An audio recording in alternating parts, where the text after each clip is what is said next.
You know, okay. And so, the reason why I support the second letter is because there's a lot of misinformation out there about what best practices are and what aren't. I don't know if you saw the last two Health and Human Services and Public Safety Committee meetings. We specifically addressed these issues. We had one whole meeting where we talked about what would happen and how would the city comply if the citizens' initiatives were to pass. How would it impact us? Because, what people don't realize is that, in June, Aaron Geyer, in last week's meeting, he reported that the city of Portland housed 730 people. So when people say we're warehousing people into one location, that's an absolute misnomer and misinformation. Because what the Homeless Services Center is going to do is not going to put all 730 people in one location. We've got lots of other facilities and lots of other areas where we put people where they need to be placed. We're not going to put, the elderly or, people who need mental health and substance abuse disorder relief in one area. All those places are going to be and have been developed. So right now, what we have is, we have the family shelter for one particular population. The other thing that people don't understand is that in May, and it's ongoing now, is that we're creating a new facility. It's basically like a triage center where people come into one location. So people experiencing GA, and people have to understand this in Portland, we are the only municipality in the entire state of Maine that offers general assistance 24 hours a day, 7 days a week. Our neighbors across the bridge and around us, they only offer 5 days a week, and they usually close their GA offices at 5 o'clock. And so that's why so many people in southern Maine end up in Portland. And according to our former director, who's the guy who, what's his name again? Colin Ryan. Colin Ryan did a report for the city of Portland a long time ago, like maybe 7 years ago or something like that. What he did was he did basically like an analysis of all the people experiencing homelessness, and he discovered that a third of the participants, a third of the people who are there, are only at the shelters 1 to 3 days, and up to 60% of the population that is there stay at the shelter less than 5 weeks. So that means 40% of the population are people who are chronically homeless. They have other types of issues and needs that a regular shelter cannot provide. So that's why we've created all these other types of housing and services for that particular population. And so we have places like Milestone. We've created a place for elderly, and what we're doing is, if we get funding, hopefully the state will give us ARP money to work with Avesta to create long-term housing for people experiencing homelessness over the age of 50, and that's going to be like another 50 or 60 beds. And we also have a large, permanent housing program that we're working with CHOM on Middle Street and also on Winter Street. So that's going to put some more people in permanent housing. All those things that, that are best practices, we are doing. We are like 4 steps ahead of what the state is proposing to do. And in the last meeting, we had the code director, Director Boussard, come down and speak to us. And I think almost every counselor was there, except for, I think Spencer wasn't there and Nick wasn't there, but all the other counselors were there at the last HHS meeting. And we talked to Director Boussard about, the state report. And what she said was, she admitted, A, this report doesn't really apply to Portland. B, it's aspirational, it's more of a vision statement. And C, the regional program that people are talking about, Portland's already doing. We already have a triage center. We already, placing people into services. And 3, 4, the funding that they are proposing doesn't apply to our population. They've got about $120 million of ARP money and other types of federal funds, but the population that we serve that no one really thinks about and that wasn't in the report was that we've got last in 2019 before COVID, We had like 420 people who are asylum seekers that come to Portland. We house all of them. None of those monies that the state is talking about would apply to this particular population. And in fact, a lot of the housing that we're putting our resources behind doesn't apply because you have to be a permanent resident. You have to be an asylee for us to be able to tap into those permanent housing funds. And if you look at the report, and it's, I really recommend people to go back and look at the video and look at the slides. If you look at the report, she admits that she did not count Portland's asylum seeker population into any of this. That's like almost 400 people we're talking about, right? And so the other thing that people don't understand about that particular report is not just that, did they discount the fact that we didn't have asylum seekers in the report and that it should have been part of the recommendation. They also did not include people who received general assistance in that report. And so basically they made those recommendations on the assumption that the city of Portland only houses 213 people. But the reality was we housed 730 people. So when you have a report that ignores 513 people, that makes up almost 25% of the entire state's homeless population. That report is junk, and all that recommendation is junk, and the funding they're talking about is junk. It doesn't make any sense. And so even she said that, I'm more blunt about it. She said that it is very aggressive, and that it is very aspirational. Those are code words, whereas I would say the data is terrible and it's awful and it's junk, but she's more professional than I am and said that it's aspirational and that it does not apply to Portland. That's what people need to understand. When you hire professional staff and you elect, people to office and they study this and we tell you that it's not working, but then the Citizen Initiative comes out and they say, well, this is the report that we should hang our hat on, without even asking questions like, does it count 513 people? That's not in the report. No. And so that's why I am not going to support the Citizen Initiatives. I think it would actually hurt the very people that we are trying to serve. And I think it is absolutely dangerous to go on this belief that some report from the state, where the state has never helped the city of Portland in anything when it comes to reducing or mitigating our efforts in housing and helping people who are experiencing homelessness.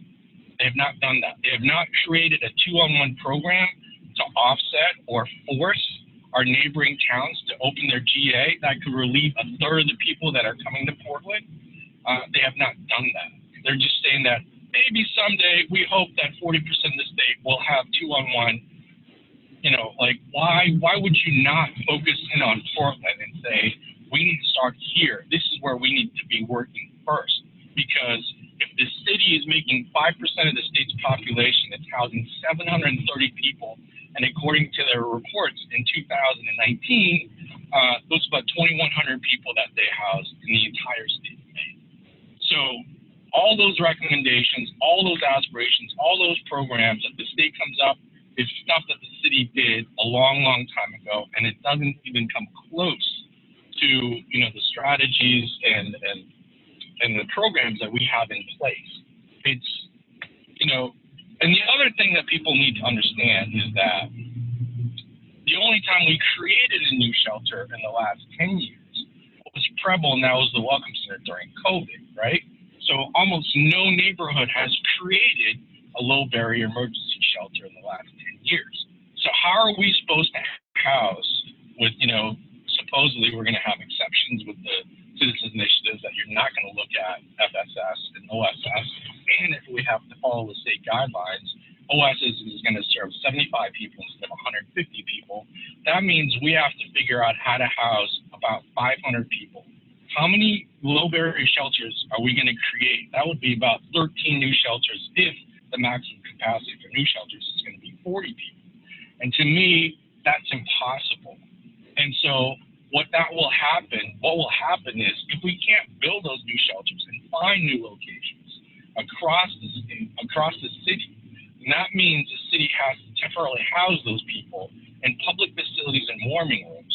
And then that also means we have to increase staff and have more people go to 13 different locations to help people to assess their career and housing plans and possibly the mental health and substance abuse plans.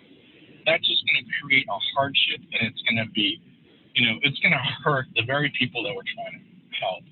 And so I do not support the citizen initiatives whatsoever. I do not support that plan from the state because I have not seen it. I don't believe it. I don't see the money. I don't see the programs. None of that is coming true. And so, hey, can I stop you for a minute because I have a couple of questions? So let me that's my position on those two things. And so that is why I'm going to support the second letter, and then I'll stop there. Okay. So Damon and Gloria. Yeah. Hi, Tae. Can you guys hear me? Hey, Damon. Yeah. So, Tae, I certainly appreciate your position there. I mean, I don't completely agree, and I think we can do a lot of the things you've talked about while also not building the 200-bed shelter at the Riverside location.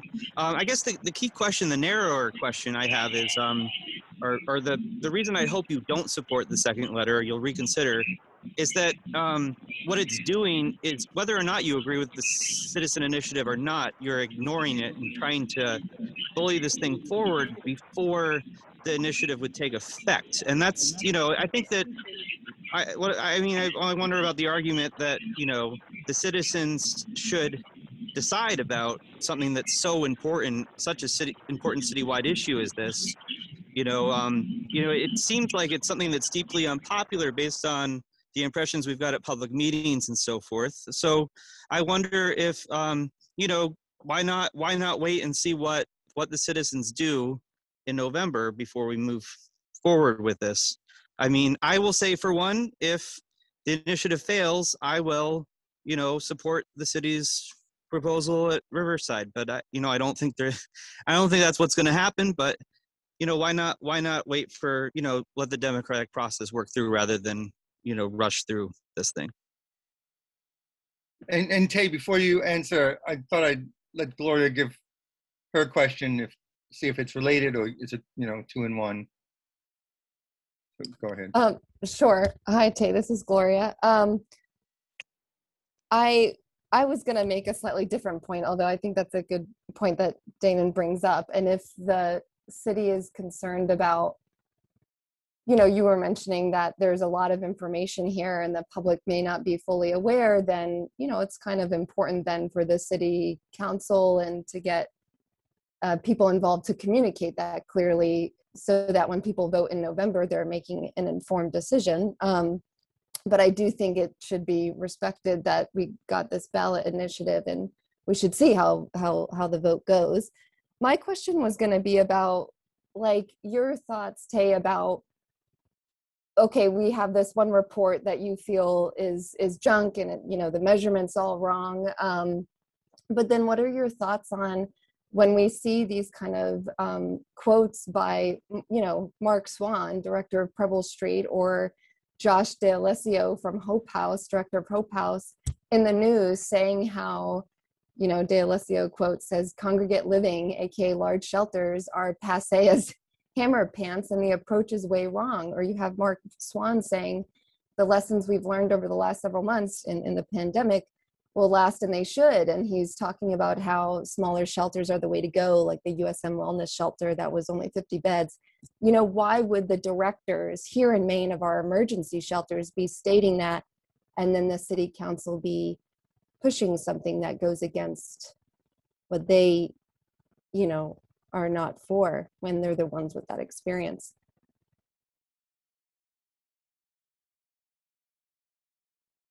That was my key question. Okay. Did you want me to respond, Zach? Yes, you can. Yes, you may respond, please. All right. So one is democratic process. Two is you've got Hope House saying that smaller shelters work. And then what was the third question? I think it was something along the lines of democratic process. if the state report is not useful, shouldn't it be up to the city officials to communicate that to the public? Better communication. Yeah. Okay. So yeah, absolutely, we need to have better communication, and I'm sure we'll direct people to do that. But the thing is, so much of the citizen initiatives that we've seen in the past, and I disagree with the other citizen initiatives that were passed last November, is because people don't talk about the nuances. People talk about sound bites. They say big shelters are bad. Well, people are assuming that we're putting all 730 people into one shelter, which is absolutely not true. We're trying to create so the thing that people don't understand is that the people that are going to be out at Homeless Services Center are going to be people who are in short-term stayers, not long-term stayers. We know that having people for who are long-term stayers, it's better to put them in permanent housing, and that's our goal. And so that's what we're trying to create, and we're on path to create more permanent housing for people experiencing homelessness. Hey, if I can interrupt that, that's like that. I understand that, and I'm not disagreeing with that necessarily. My question is very narrow about why not let the citizen referendum work its way through, pro or con, before we make this very important decision. I mean, I don't. Are you saying that just because you don't agree with citizens' initiatives in concept, you should be allowed to do whatever you want to bypass them at the city council level? No, people are making the assumption that, all of a sudden we created the Homeless Services Center overnight. This has been a process that's been in place for about, I forget, like 6 or 7 years. And so it's been talked about for 6 or 7 years. We try, my job is to honor the work before me and to keep the work going. Because, this is citizens initiatives could have happened 4 or 5 years ago when they found a place to do this. And so now, what happens is we're getting close to the finish line where we found a place. We found, a services provider in Amistad working with a developer, working with the staff to come up with a services model that they had researched in Boston like 3 or 4 years ago. So we're talking about a model that's not just overnight. This is a process that's been working for about 6 or 7 years. And so when you've got that thing going, you want to honor that work because we're making the assumption that there was no public input, that there was no democratic process before, which is not true because the amount of meetings that people had to help, over by Breakwater and other locations were hundreds of people, and there were hundreds of letters. Yes, so I understand that. Right? Yeah, so no, is not a democratic process well? No. The citizen initiative has also been something that's been many years in the making too, and has been planned as a sort of stopgap response if the city were to insist on moving ahead with the large-scale shelter, no matter where it was. And I think that I think that should be respected too. I certainly respect the work that's been put in by counselors and staff. But I think that there should be mutual respect, and I think by trying to bypass the citizen initiative, you're not showing due respect for the democratic process. So, that's why I hope you'll, Well, people are making. Here's the thing. We're making the assumption that this initiative is going to pass, right? So if it doesn't pass, we push the deadline, and that means all those people that are in a facility that's not working for them now, we have to wait, that much longer. So, why not move it forward, knowing that this is what's best for the people who are experiencing homelessness? There are two audiences that we are trying to serve here. The audience that I'm trying to serve are the people experiencing homelessness. The audience I feel that you're trying to serve are the people who oppose it and you want a democratic process. Now, both audiences are important. At the end of the day, I'd rather be unpopular and support the people who are experiencing homelessness and give them the facilities and the programs that they need and deserve. That's where I stand. And so that's why, we may disagree, but I'm going to support the second letter because my job at the end of the day is to help those people who have, I believe, the least amount of voices and the least amount of power. And, OSS is not working for the people experiencing homelessness, and it's not working for the neighbors either. So Well, that's I don't disagree with that. So Yeah, Sorry. I'll just, if you don't mind, jump in to add Sorry, yeah, go ahead, please. that I will say I helped collect signatures on this ballot initiative, and I got at least 2 signatures the one day I was out for a few hours from people who experienced homelessness in Portland, because they are, of course, voters as well. And so I feel personally that I am also trying to work towards supporting people who need these services or have in the past. So same group is in my mind. And, you know, 4 months doesn't seem like that long of a wait for a major decision for how the city moves forward and how it addresses this major homelessness service. And then lastly, I know, Tae, you keep bringing up this 700 number because this is the true number of how many people the city serves in regards to homeless services, but I'm not concerned about 700. That's a massive number, of course. I'm concerned about the 200 number. That 200 number for me is still too big. So if the city, if this, I know you referenced the Cullen Ryan report that was 7 years ago, so that is quite old at that point if we're talking about metrics. If we're still having a large proportion of people filling those 200 beds, they might be staying there a few days, although that's not all of them, because it wasn't 100% in that report that are only using that service for a few days. There's plenty who are staying much longer. Like I said, 30% and about 60%. Yeah, which has probably changed at this point, considering that was 7 years ago. But to me, not really. Oh, is there a new report out on that or something where you have that? No, I mean I spoke to Colin. He said that really doesn't change that much. Okay, so in his experience, it hasn't changed. Well, regardless, that's still a concern for me. So I don't know about people who are upset over the 700 number and misinterpret that. But for me, and I think probably the folks on this call who have worked on this ballot initiative, it's the 200 number for us. Sure. Yeah. So here's my question. So let's say that, we don't build the homeless services center, and people are worried about that 200. So there's 2 things that are going to happen. We keep OSS, which is exempt, and in the past they've kept up to 150 people in a place that wasn't safer, especially for women, and especially for young people, because you had 3 different levels to supervise, and you didn't have people on every level, and you didn't have cameras. It was just not safe for people who are clients there, and it wasn't safe for staff. And you're in a place that, the building is falling apart. So what's worse, 150 people in a place that doesn't work, right? Or 200 people in a place that does work with all the service providers there, and you've got best practices being used, from national best practices from Pine Tree in Boston. And also we had a National Homeless Services Program Director come out and say, this is what needs to happen. And what's going to happen is if we can't house everyone, we're going to keep using OSS because there's no way that we're going to create more small shelters in time and in line for everyone to be housed there.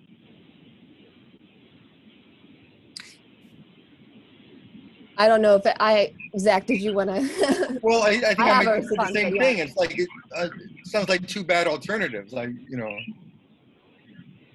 not going to. Is one of the bad alternatives sound nominally better than the other bad alternatives? Yeah, maybe, but I don't think that's what how I see it. I think for me, the way I look at it is to not say it's option A or B. The way I've been looking at this over the past several years, because I was part of that initial, neighborhood coming together around the Barron Center stuff and all of that. So I've been following this for years now, as many people have. My thing is, this is the opportunity and the time for the city to make a major shift. So it's not A or B, it's seizing the opportunity in time. So I just don't think we need to pinhole ourselves into these 2 options.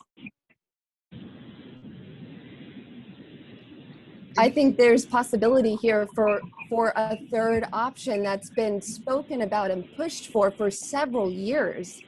for the city to think about what would that small scattered shelter model look like, but then it's continued with this one-track mind of a 200-bed shelter.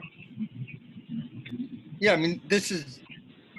Well, this is where I disagree with you guys. I think it's going to be one or two. I don't see three happening. I don't see 13 neighborhoods across the city of Portland saying, yes, let's create a 40-bed low-filter emergency shelter in our neighborhood. I just don't see that happening. And I don't see the city of Portland saying after a tax evaluation and say, oh, let's add more staff and more programming to this and more operational costs across the city. But, Well, you know, I may be wrong, but I just don't see it when I don't see other, you know, neighborhood staff. Well, I mean, Because there's so much NIMBY into low barrier shelters. It's different from permanent housing. We're talking about people who are, you know, going to shelters. I just don't see that. But Tae, you that's won't exactly my concern, Tae, is that this initial proposal, which the council was in the dark about until it came out, the Barron Center, was with that consideration in mind, that, oh, neighbors are going to complain, they're going to be NIMBYs about it, and so let's just find the most remote area and stick it there, and making it a political consideration on the part of staff, and without any other competing alternatives. I mean, and the council never asked for an additional alternative, and we never saw any serious consideration on how one system is going to be more cost effective than another. You know, there was a sort of a general thing, oh, it's going to be an economy of scale, but economy of scale doesn't always play out. I mean, and I don't think it would necessarily play out in this situation. It's hardly a small expenditure that we're looking at with this new facility. I disagree. I don't see how.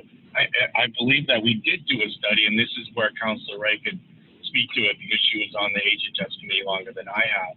But I remember her referencing that we did look at smaller shelter models, and it was much more cost prohibitive. I can't remember exactly. There's also but it was much more cost prohibitive. And it also, I believe you have to ask her, I believe she also discovered that it did not necessarily mean that we provided better services. Well, but I'm also concerned about that political consideration that city officials don't want to get into, 13, I don't know if it would be that many, but discussions with neighborhoods rather than just one. Well, the thing I was going to say about that was that there won't be the kind of opposition there is to the 200-bed shelter, which is no matter where it goes. And that's a critical flaw with that. I mean, maybe there's a lot of arguments in favor of it, but the critical flaw is that it's extremely difficult, if not impossible, to cite without, inflaming massive opposition. And I think rightfully so. In particular, when you put it in a very remote location that also is not looked upon favorably by homeless advocates or the unhoused. So, I mean, I think we should also ask about some of the upcoming meeting tomorrow night. A question came up about this competing referendum and also this notion that the citizen referendum we've been supporting is going to be delayed in being put on the ballot. Do you have any information about that, Tae, or? No, I don't. You don't? That's okay. the first time I've heard of that. What is the language? What's the concept with the competing measure? It's not listed. It's not included in the agenda, and I don't know anything. I haven't heard anything about it. I don't know. Sorry, okay. It's the first time I heard of that. Okay. The only thing I remember recalling is talking about when we're going to accept it, be on the ballot, kind of like the regular process. I don't remember hearing about a competing measure. Well, I think that's supposed to be at this meeting, and there's some request, it says by staff, to delay it, but it doesn't explain why, other than it references, I think it references an upcoming workshop. Zach, is that right? Do you have it right in front of you? I'm sorry, I'm on my phone. I don't have it in front of me. Okay. Or anyone Might else on the call. It might even reference an executive session, which It references a workshop. I don't think it said executive session. I don't remember seeing anything. I mean, from a process and transparency point of view, that also raises some hackles. Yeah, but what it comes down to for me is, a matter of the democratic process here. I think there's a lot of room for reasonable people to disagree about the best policy, but the ultimate thing that we've been pushing for is more public engagement, and there's no more direct public engagement than a citizen referendum. So I feel like that is something that should be respected, and that's what we should all look to, and I hope we do, I guess. All right. Well, if there's anyone else that has anything they'd like Sorry, to. Hello. Sorry, I missed Damon's last statement. I think we're in the woods somewhere. Oh, on the Palisades Parkway. Oh yeah. Well, it's a pretty drive, but anyway, just to sort of reiterate, the citizen referendum is important, and I hope it's the best test of public engagement. We've been asking for more public engagement around this for years now, and so I think that just something to consider. It's a really good test for that, and if it doesn't pass, like I said, I'll kind of get in line with what the public's preference is here.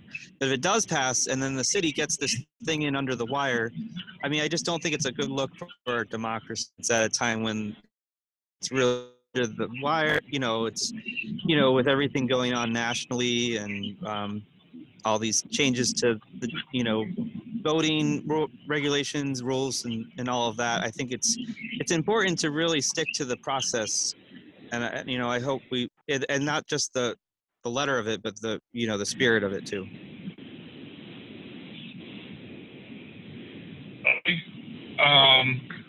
Like I said, my job is to honor the work before me and to work for people who are the most vulnerable. And I believe that rating the homeless is the right thing to do compared to maybe, we'll find enough neighborhoods.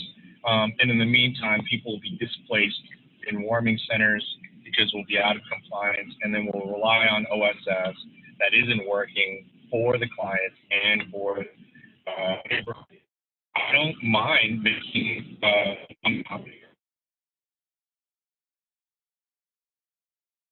people who are the most vulnerable. And I understand that not everyone who goes through OSS or through our shelters are going to be happy with that. And there are going to be people who say, having a larger homeless services center is something that they don't agree with.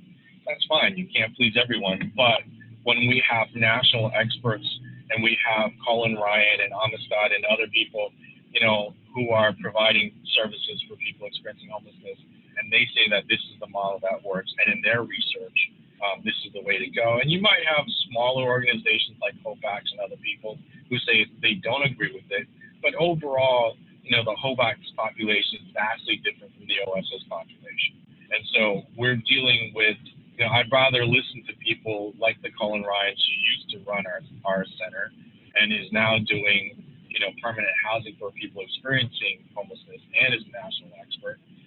Also, the same thing with the executive director from Amistad, who's been well known for years, as well as our, own staff who are nationally recognized, and they say this is the policy that we should follow. I believe that it's more important to listen to experts than, to people who want to theorize, possibly at the expense of people experiencing homelessness, say, this theory might work. And I don't want to play with theories when it comes to the most vulnerable population.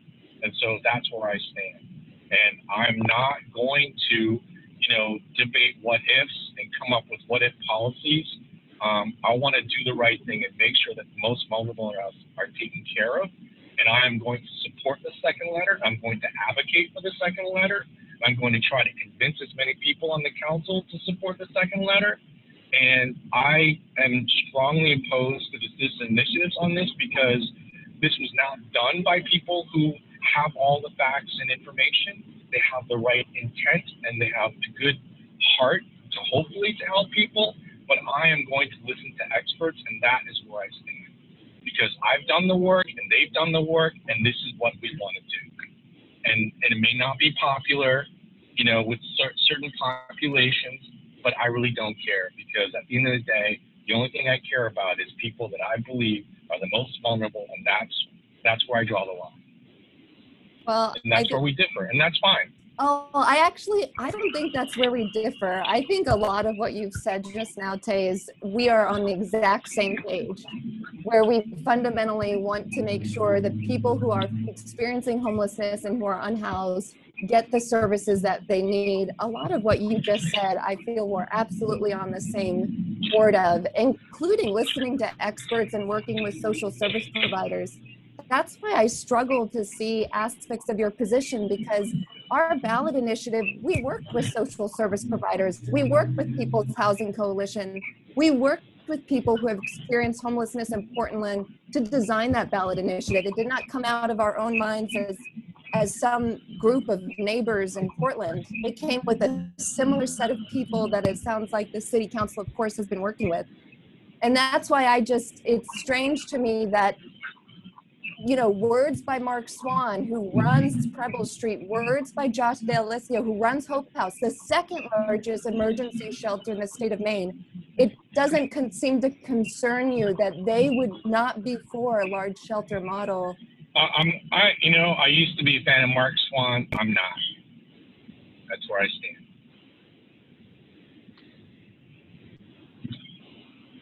Okay. Well, I just wanted to make the point that I feel like we actually have a lot of shared views on this, and at the heart of it are all wanting to ensure services are there, the best services for people who are experiencing homelessness that will actually work. Fundamentally, it sounds like we disagree on what that best practice is. Yeah, Mark Swan was, probably the driver behind this state report. And I would not listen to his recommendations on this. I'm going to listen to people like the Cullen Ryans and the Bryans of Amistad and our staff, because what they do is, probably 20 times more than what Preble Street does. They've housed 40 people at the Welcome Center, whereas we've housed hundreds of people every day for many decades, and they've won national awards. I think what they do is wonderful, but when it comes to providing services for people who are experiencing homelessness, our staff is head and shoulders above anybody. They are the content experts. And if our staff is saying that, I think people should be listening. And if you look at the tape, I personally asked Director Broussard of Maine Housing, the co-chair of that report, to make 2 reports, one for Maine and one for Portland, and when possible, have the rest of the state listen to our staff, because we do such an exemplary job of placing people. We have housing counselors that we have already been doing that this regional coalition wants to create. We've been doing that for years. They talk about creating triage programs. We're doing that already. We're the only people that have GA 24/7, 365. No one in the state has that. Like everything that they're talking about, aspirations, we're already doing. And so to me, the experts aren't Mark Swans of the world. It's the city employees and the people who work with them already. So that's where I stand.